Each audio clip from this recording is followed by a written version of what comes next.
I'm curious because you do. I mean, it seems to me you bear your heart open in this book, and that must have been. I kind of want to understand because I've never done that. I kind of want to understand. Was that hard? To be honest, it was more that I decided to take out, and namely because prayerfully I hope one day this can be like a film, right? And people will get a chance to not just see my story, but see a story that is the story of so many, and that's what I'm dreaming about now. But to be honest, like this book gave me an opportunity to grieve after the loss of my father, and I wanted to humanize my story, have a level of vulnerability, but also write from a place of real, pain.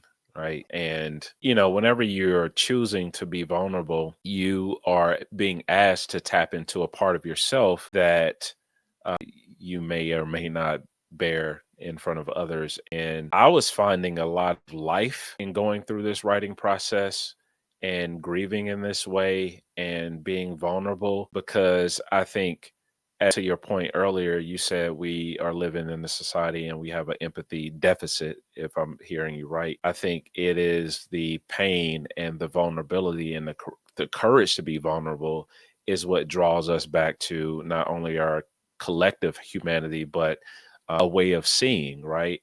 And considering of other, not otherizing people, but who is neighbor? What is neighbor faced with? What is that neighborhood faced with? How can I stand in solidarity with that neighbor? And I think that, to your point, that is what King is kind of saying in his phraseology of World House, and how we choose to respond to neighbor reveals what we are bringing to this world, right? And so that's kind of like the place I'm writing from, and I understood that the bridge to that place was vulnerability.